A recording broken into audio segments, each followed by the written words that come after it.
আসসালামু আলাইকুম। বাংলাদেশের সবথেকে বড় সমস্যার নাম হচ্ছে রেকর্ড, খতিয়ান এবং দলিলের সমস্যা। আর এই সমস্যার কারণেই মূলত একজন ব্যক্তি তিনি জমিটার বৈধ মালিক, অথচ বৈধ মালিকানা সত্ত্ব থাকার পরও তিনি এই রেকর্ড সংক্রান্ত ভুল অথবা খতিয়ানের তথ্যগত ভুল অথবা দলিলের কোনো একটি ভুলের কারণে তাকে যুগের পর যুগ, শতাব্দীর পর শতাব্দী সেই জমির মালিকানা তার থাকে না, অর্থাৎ জমির মালিকানা তিনি ভোগ করতে পারে না।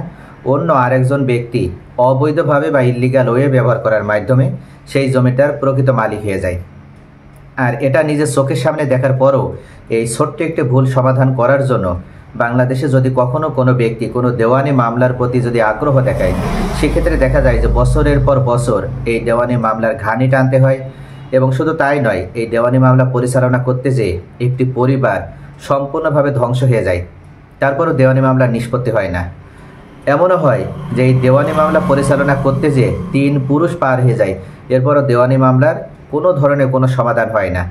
আর এই কারণে অনেক ব্যক্তি আছে তারা জমির প্রকৃত মালিক, কিন্তু তাদের সাথে কোনো একটা ভুল হয়েছে, সেটা রেকর্ডের সময় ভুল হয়েছে, অথবা খতিয়ান প্রস্তুতের সময় ভুল হয়েছে, অথবা দলিল তৈরির সময় ভুল হয়ে গেছে।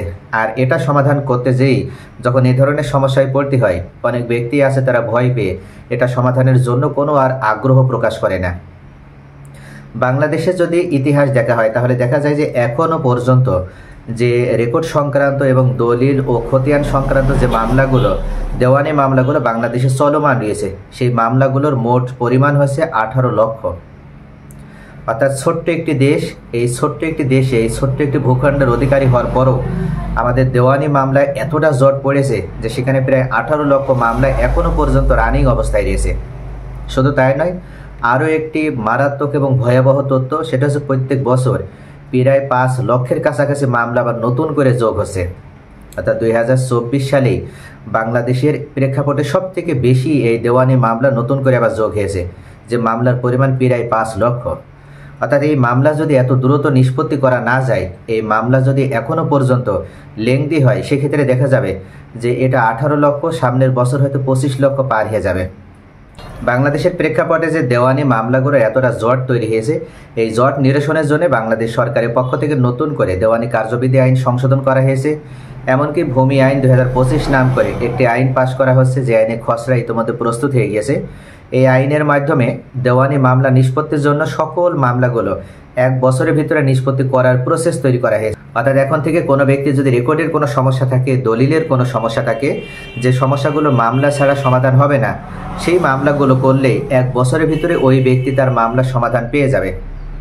পূর্বে যেমন 3টি ক্ষেত্রে সবথেকে বেশি সময় ব্যয় হতো, অর্থাৎ টাইম পিটিশন, বারবার দেখা গিয়েছে যে নিজের অ্যাডভোকেটকে ব্যবহার করার মাধ্যমে কোনো একজন ব্যক্তি তিনি সময় ক্ষেপণ করেছে। এমনিতেই বছরে 2বার কি 3বারের বেশি সাধারণত দেওয়ানি মামলাগুলো ডেট পড়ে না। আবার সেখানে যদি সময় ক্ষেপণ হয় বা সময় যদি চাওয়া হয়, সেক্ষেত্রেও দেখা যায় যে সে মামলাটা বছরের পর বছর পার হয়ে যায় বা অতিবাহিত হয়ে যায়।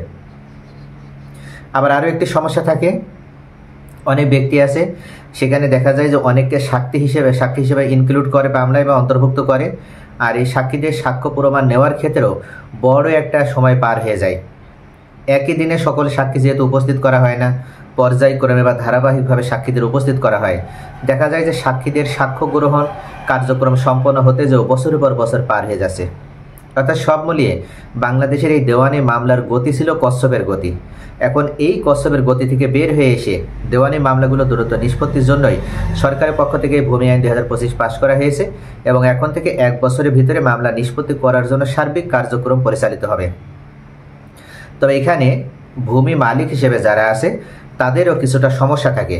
অথবা অনেক ব্যক্তি আছে তারা ইচ্ছাকৃতভাবে, তারা কৌশল অবলম্বন করে কাউকে ঠকানোর উদ্দেশ্যে, কাউকে হ্যারাসমেন্টে করার উদ্দেশ্যে, কাউকে ক্ষতিগ্রস্ত করার উদ্দেশ্যে অনেক সময় দেখা যায় যে ওই ব্যক্তি ফলস মামলা দায়ের করে। যেমন বাংলাদেশে একটি কথা আছে, যদি কাউকে ঠকাতে হয় বা যদি কারোর ক্ষতি করতে হয় তাহলে তার বিরুদ্ধে দেওয়ানি মামলা ঠুকে দাও। এই যে দেওয়ানি মামলা ঠুকে দাও, এটা বাংলাদেশের প্রেক্ষাপটে এতটাই একটা ভয়ের নাম হয়ে গেছে, যার কারণ হচ্ছে দেওয়ানি মামলা যদি একবার কারোর নামে ঠুকে দেওয়া হয় বা কারোর নামে যদি করে দেওয়া হয়, তাহলে ওই ব্যক্তি তিনি যে সঠিক এটা প্রমাণ করতে করতে তাদের কাছে জীবন পার হয়ে যাবে, 2 পুরুষ পার হয়ে যাবে, তারপরেও তিনি সেটার সমাধান করতে পারেন না। তবে বাংলাদেশ সরকারের পক্ষ থেকে এখন যেন কোনো ব্যক্তিকে নতুন করে আর মামলায় আসতে না হয়, কোনো ব্যক্তির যদি রেকর্ডের ভুল থাকে, কোনো ব্যক্তির যদি খতিয়ানের ভুল থাকে, এই ভুলগুলো সংশোধনের জন্য ওই ব্যক্তি যেন কখনো দেওয়ানি কোর্ট পর্যন্ত আসা না লাগে এবং এটা তিনি মামলা করা ছাড়াই যেন সংশোধন করে নিতে পারেন, সেই কারণে সরকারের পক্ষ থেকে বিশেষ সুবিধা পূরণ করে সংশোধনী চালু করা হয়েছে। আর এই সংশোধনের মাধ্যমে ওনাকে মামলা করা লাগবে না, ওনাকে কোর্ট পর্যন্ত যাওয়া লাগবে না। উনি কোর্ট পর্যন্ত যাওয়ার পূর্বেই ওনার মামলা উনি নিষ্পত্তি করে নিতে সক্ষম হবে। এক্ষেত্রে উনি এসিলান মহোদয়ের কাছ থেকেই ওনার যে সমস্যা, সেই সমস্যাগুলো সমাধান করে নিতে সক্ষম হবেন। মনে রাখতে হবে, বিশেষ করে রেকর্ডের যে ভুলগুলো হয়ে থাকে সেটা হচ্ছে সবথেকে বড় ভুল হিসেবে সেটা সাধারণত করণিক ভুল। অর্থাৎ রেকর্ড খতিয়ানে মালিকের যে নাম এবং ঠিকানা যেখানে লেখা হয়, যে কলামে লেখা হয়, ওই কলামে দেখা যায় যে অনেক সময় অনেক ব্যক্তির নাম ভুলক্রমে অনেক সময় দেখা যায় অনেক ব্যক্তির নাম সেখানে বিকৃত হয়ে যায়। যেমন আব্দুর রহমানের জায়গায় বহমান হয়ে যায়, মোতালেবের জায়গায় মোতালেব হয়ে যায়, মানে বিভিন্ন ধরনের একটা সমস্যা হয় যেগুলোকে করণিক ভুল হিসেবে ধরা হয়। এ ধরনের জন্য কোনো করণিক ভুল যদি ধরা পড়ে এবং সেই ভুলটা যদি ওনার এই যে নাম ঠিকানার ক্ষেত্রে যদি হয়ে থাকে, তাহলে এই ভুলটা সংশোধনের জন্য উনি খুব ভালোভাবে মামলা করা ছাড়াই এসিলান মহোদয়ের কাছ থেকে উনি সমাধান করে নিতে পারবেন। অনেক ব্যক্তি আছে মনে করেন যে এই ভুলগুলো সমাধানের জন্য হয়তো কোর্টের দ্বারস্থ হতে হবে বা কোনো আইনজীবীর সাথে যদি উনি যোগাযোগ করেন, তাহলে অনেক সময় দেখা যায় যে কিছু আইনজীবী আছে, সকলে না, কিছু আইনজীবী আছে ওনাকে ভুল ইনফরমেশন দেয় এবং বলে যে এটা সমাধানে একমাত্র মামলা ছাড়া এটা সমাধান হবে না। আর এভাবে প্রপোজ করার মাধ্যমে তাকে এক প্রকার উদ্দীপ্ত করা হয় যেন তিনি মামলা দায়ের করেন। কিন্তু প্রকৃত অর্থে মামলা দায়ের করা ছাড়াও কিন্তু এই সমস্যাগুলো সমাধান করে নেওয়া সম্ভব। সেটা এসিলান মহোদয়ের কাছে গেলেই আপনি এই সমস্যাটা খুব সহজে সমাধান করে নিতে পারবেন। এছাড়া আপনার যদি সাঙের ঘরে ভুল থাকে, অর্থাৎ আপনার গ্রামের ঠিকানায় যদি ভুল থাকে, আপনার যদি মৌজা নামে যদি ভুল থাকে, এই ভুলগুলো আপনি সংশোধন করে নিতে পারবেন। অনেক সময় দেখা যায় যে অংশের ঘরে অংশ বসানোর ক্ষেত্রে ভুল হয়, আর এই অংশ বসানোর ক্ষেত্রে সবথেকে উত্তরাধিকার সম্পত্তিতে ভুলগুলো হয়ে থাকে বেশি। কেননা উত্তরাধিকার সম্পত্তিতে সাধারণত দেখা যায় যে ভাই বোনেরা একাধিক ব্যক্তি উত্তরাধিকার দিক থেকে মালিকানা পায়, আর তখন এই উত্তরাধিকার সম্পত্তিতে উত্তরাধিকারের যে অংশ, সেই অংশ বসানোর ক্ষেত্রে ভুলগুলো হয়ে থাকে। বিশেষ করে ছেলে এবং মেয়ে অর্থাৎ ভাই এবং বোনেদের ভিতরে যে অংশ বসানো হয়, দেখা যাচ্ছে কারো 250 হবে, সেখানে 250-এর জায়গায় 150 বসেছে, আবার অন্য আরেকজনের 250-এর জায়গায় 350 বসেছে। এইভাবে অনেক ক্ষেত্রে অংশের ঘরে ভুল হয়ে থাকে। আর এই অংশের ঘরে ভুল কিন্তু সব থেকে মেজর একটা ভুল। অনেকে মনে করে যে অংশের ঘরে ভুল হয়েছে, আমাদের ভাই বোনের ভিতরে তো আমাদের মিল আছে, আমরা নিজেদের ভিতরে আপোষ মীমাংসার ভিত্তিতে আমরা নিজেরা জমি সেইভাবে ভাগ করে নেব।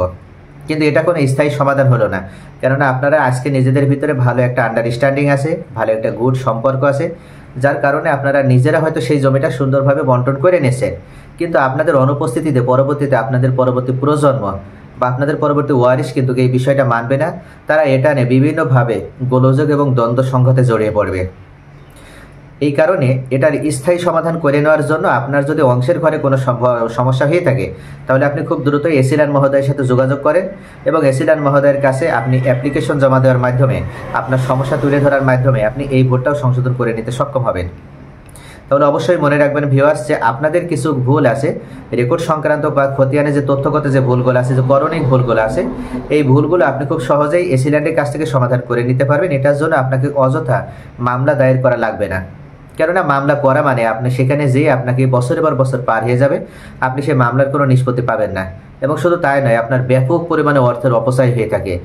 এতটাই অর্থের অপচয় যে এমনও হয় যে আপনার সেই জমির পরিমাণ বা তার থেকে বেশি অর্থ ব্যয় হয়ে যায়, কিন্তু জমিটার আপনার কোনো সমাধান আপনি নিজের জীবনে দেখে যেতে পারেন না। অনেক ব্যক্তি আছে তাদের দলিলেও কিছু ভুল থাকে, এই দলিলের ভুলগুলো সংশোধনের জন্য আপনাকে মামলা দায়ের করতে হবে না। দলিলের যে সামান্য যে ভুলগুলো, অর্থাৎ দলিলে যদি কিছু করণিক ভুল থাকে, দাগ নাম্বারে ভুল থাকে বা বিশেষ কিছু মৌলিক যে ভুলগুলো থাকে, এই ভুলগুলো আপনি সাব রেজিস্ট্রার কার্যালয়ে যোগাযোগ করার মাধ্যমে সাব রেজিস্ট্রার মহোদয়ের কাছ থেকেই আপনি সংশোধন করে নিতে পারবেন। এটার জন্য আপনি মোহরের সাথে যোগাযোগ করবেন, যে মোহরেতে আপনি দলিল তৈরি করেছিলেন, এবং তার দ্বারা কিন্তু আপনি সংশোধনটা করে নিতে পারবেন। অনেকে আছে এটার জন্য সাধারণত কোর্ট পর্যন্ত যায় এবং সেখানে মামলা দায়ের করে, আর যার কারণেই দেওয়ানি মামলা ব্যাপক আকারে জট তৈরি হচ্ছে এবং সেখানে দেওয়ানি মামলার পরিমাণ বছর পর বছর শুধু বৃদ্ধি হচ্ছে, কিন্তু সমাধান হচ্ছে না। তো সরকারের পক্ষ থেকে বলা হচ্ছে যে অযথা আপনারা মামলায় আসবেন না, মামলায় আসার পূর্বে আপনারা আগে স্থানীয়ভাবে আপনাদের সরকারের পক্ষ থেকে যে সুযোগ দেওয়া হয়েছে, এই সুযোগের মাধ্যমে আপনাদের সমস্যার সমাধান করে নেওয়ার চেষ্টা করবেন। মামলায় তখন আসবেন যখন দেখবেন যে স্থানীয়ভাবে আপনারা এটা সমাধান হচ্ছে না, তখনই কেবল মামলায় আসবেন। তারপরেও মামলায় যাওয়ার পূর্বে কয়েকবার ভেবে তারপরে মামলা দায়ের করবেন, কেননা মামলা দায়ের করা মানেই আপনি যে জমিটা সংশোধনের জন্য বা যে জমিটার জন্য আপনি মামলা দায়ের করছেন, দেখা যাবে যে সেই জমির যে মূল্য তার থেকে বেশি টাকা আপনার ব্যয় হয়ে যাবে, কিন্তু মামলার নিষ্পত্তি হবে না এবং মামলা নিষ্পত্তি হওয়ার মাধ্যমে আপনি কোনো একটা সঠিক সমাধানও পাচ্ছেন না।